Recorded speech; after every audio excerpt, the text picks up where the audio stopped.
एक बार फिर आप सभी व्यूअर को मेरा नमस्कार, आदाब एवं सत श्री अकाल। आज का जो हमारा वीडियो है एक बहुत जनरल सा वीडियो है। आज के वीडियो में हम एफएमडी के संबंध में एक बहुत ही बेसिक जानकारी देने की कोशिश करेंगे। आज इस डिजीज के बारे में या इसके ट्रीटमेंट के बारे में बहुत ज़्यादा फोकस नहीं करेंगे।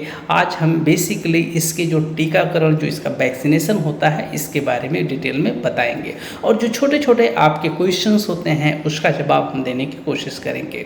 एक्चुअली में हमारे यहाँ जितने भी क्लोवन फूटेड एनिमल्स होते हैं, जैसे सीप होता है, गोट होता है, कैटल होता है, बफेलो होता है, पिग होता है, इन सब में एक वायरल डिजीज होती है जिसको हम लोग फुट एंड माउथ डिजीज कहते हैं, या हिंदी में इसको खुरपका मुंहपका रोग भी कहते हैं। इसकी वजह से बहुत सारे एनिमल अफेक्टेड होते हैं और जिसकी वजह से हमारे यहाँ जो मिल्क की इंडस्ट्री होता है, मीट की इंडस्ट्री होता है, वो बहुत ज़्यादा प्रभावित होता है और जिसकी वजह से हमारी जो कंट्री होती है उसको इकोनॉमिक लॉस बहुत ज़्यादा होता है।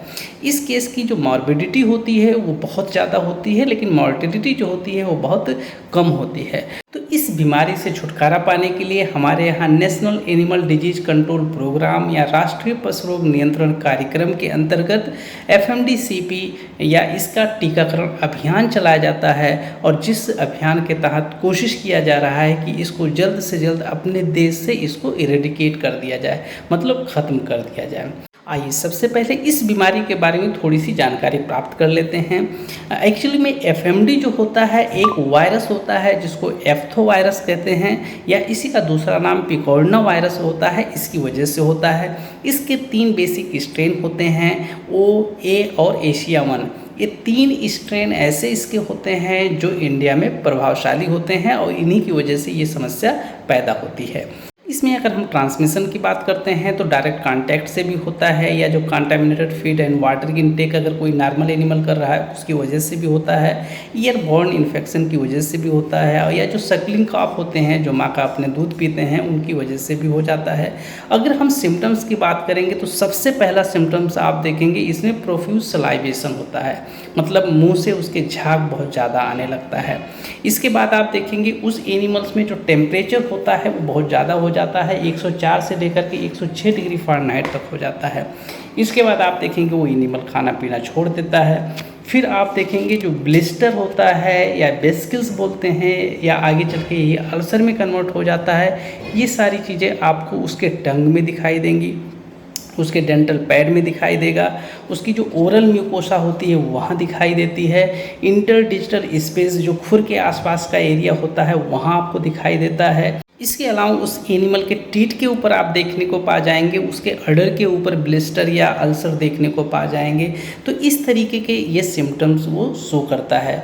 और एक चीज़ और समझिएगा, अगर किसी एनिमल का जो हूफ जब ज़्यादा इन्फेक्टेड हो जाता है तो उसकी वजह से पहले तो वायरस की वजह से ये सारी प्रॉब्लम्स होती है, लेकिन बाद में वहाँ बैक्टीरियल इन्फेक्शन सेटअप हो जाता है और उसके बाद वो कॉम्प्लिकेशंस और आगे बढ़ जाता है, और जिसकी वजह से उस एनिमल में लैमनेस मतलब लगड़ाहट आने लगती है और उसको चलने में बहुत ज़्यादा प्रॉब्लम होती है। तो ये बेसिक साइन होते हैं। इसके बाद अगर हम ट्रीटमेंट की बात करते हैं तो इसमें कोई स्पेसिफिक ट्रीटमेंट नहीं होता है, जो भी होता है सारा का सारा सिम्टोमेटिक ट्रीटमेंट होता है। अब आइए एक एक करके जानते हैं कि जो वैक्सीनेशन से संबंधित हमारे दिमाग में क्वेश्चंस होते हैं वो एक्चुअली में कौन कौन से क्वेश्चंस होते हैं और उनके एक्चुअली में जवाब क्या होते हैं। इस कड़ी में जो पहला मुख्य प्रश्न आता है वो ये आता है कि FMD वैक्सीनेशंस में उसका आइडियल शेड्यूल क्या है। तो सबसे पहले समझिएगा कि जो पहला वैक्सीनेशन किया जाता है वो 4 मंथ के या उसके ऊपर के एनिमल को किया जाता है, चाहे कैटल हो या बफेलो हो। इसके बाद इसके 1 माह के बाद इसका बूस्टर लगता है और उसके बाद प्रत्येक 6 माह के बाद इसका हमेशा सब्सिक्वेंट डोज लगता चला जाता है और जीवन प्रयत्न चलता है। इसके बाद जो दूसरा मुख्य प्रश्न होता है इसका डोज क्या होता है।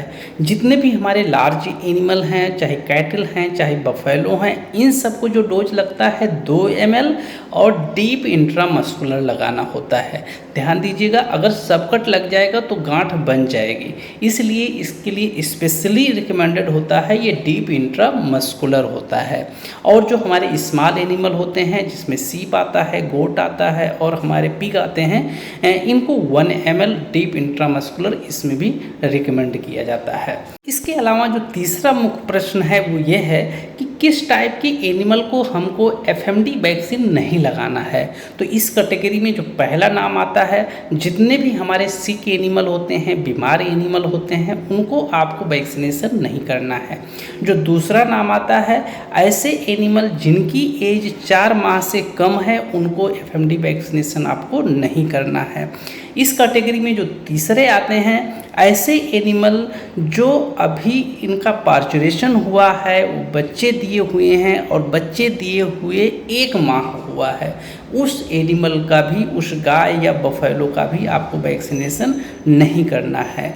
इसके अलावा इस कड़ी में जो चौथा मुख्य प्रश्न होता है वो ये रहता है कि हमको प्रेग्नेंट एनिमल में हमको वैक्सीनेशन करना है या वैक्सीनेशन नहीं करना है। तो जितने भी हमारे वैक्सीनेटर होते हैं उनको सबको मैं बताना चाहूँगा कि कंपनी की तरफ से जो वैक्सीन बनाई गई है वो 100% प्रेगनेंसी सेफ बनाई गई है। वैक्सीन की वजह से उस एनिमल को कोई प्रॉब्लम्स नहीं होता है।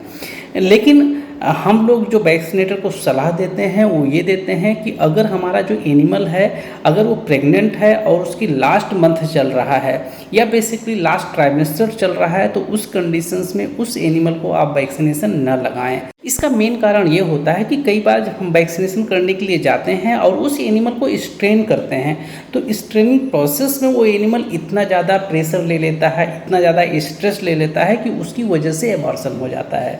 या हम जब एनिमल को वैक्सीन का डोज देते हैं तो वैक्सीन की वजह से जो स्ट्रेस डेवलप होती है उसकी वजह से कई बार एबॉर्शन हो जाता है।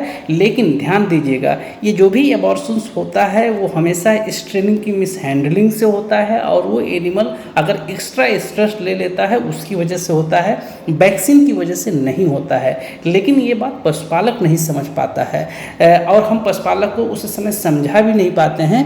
तो कई बार आप देखते हैं फील्ड कंडीशंस में अगर कोई हमारा वैक्सीनेटर अगर लगा देता है और उस एनिमल का एबॉर्शन हो जाता है तो पशुपालक हमेशा यही ब्लेम करता है कि उन्होंने वैक्सीन लगाया था और वैक्सीन की वजह से एबॉर्शन हो गया था। तो इसीलिए हम लोग सभी वैक्सीनेटर को ये सलाह देते हैं कि अगर कोई एनिमल प्रेग्नेंट है और उसका लास्ट ट्राइमेस्टर चल रहा है तो उसको आप अवॉइड कर दीजिए। अगले जो 6 महीना के बाद उसका वैक्सीनेशन होगा तब आप उसका वैक्सीनेशन कर दीजिएगा। इसके अलावा एक 5वां और मुख्य प्रश्न बचता है और ये, अगर किसी गांव में एफएमडी हो गई है, एफएमडी फैल गई है, वहाँ के सारे एनिमल कुछ इन्फेक्ट हो गए हैं, कुछ इन्फेक्ट नहीं हुए हैं, अब उस परिस्थिति में उस गांव का क्या किया जाए। तो इस परिस्थिति में हम आपको बताएंगे कि सबसे पहले आपको रिंग वैक्सीनेशन करना होता है। रिंग वैक्सीनेशन क्या होता है, आइए उसको थोड़ा सा समझ लेते हैं। सपोज जिस गांव में एफएमडी फैला हुआ है उसको हम लोग सेंटर मान लेते हैं और उसको सेंटर मानते हुए उसके 2-3 किलोमीटर के दूर के जो गांव होते हैं उनको हम पेरिफेरी बना लेते हैं और सबसे पहले जो वहां से सेंटर से 2-3 किलोमीटर दूर जितने भी गांव हैं सबसे पहले उनको वैक्सीनेट करना है और उसके बाद उसके पास आते आते सेंटर की तरफ आपको आना है। मतलब वो आपका पेरिफेरी हो जाएगा, बाहर का एरिया हो जाएगा, बाहर के गांव हो जाएंगे और उस गांव से जिस तरफ फैला हुआ है उस गांव की तरफ आप करते हुए चारों तरफ से आएंगे। यही बेसिकली रिंग वैक्सीनेशन होता है। लेकिन जिस गांव में फैला हुआ है उस गांव में आपको वैक्सीनेशन करने की कोई आवश्यकता नहीं होती है। इसके अलावा इस वीडियो के माध्यम से एक रिक्वेस्ट हम सभी पशु चिकित्सकों की तरफ से सरकार से ये है कि इस समय कई सारी कंपनियां जो हैं वो कंबाइंड वैक्सीन बना रही हैं, जैसे रक्षा ट्रायोवेक के नाम से आ रहा है जिसमें एफएमडी, एचएस और बीक्यू ये 3 बीमारियों का एक साथ कंबाइंड वैक्सीन आता है। अगर इसका उपयोग हम लोग फील्ड कंडीशंस में करते हैं तो तीनों बीमारियों का 100% टीकाकरण भी हो जाएगा और इनसे हम अपने एनिमल को सुरक्षित भी रख सकेंगे और साथ में जो हमारे यहाँ इतना मैन पावर लगता है उसकी एनर्जी को भी हम सेव कर सकते हैं। इसी के साथ आज के वीडियो में बस इतना ही। मिलते हैं अगले दिन अगले केस के साथ। तब तक के लिए आप सभी व्यूअर का बहुत बहुत धन्यवाद। जय हिंद, जय भारत।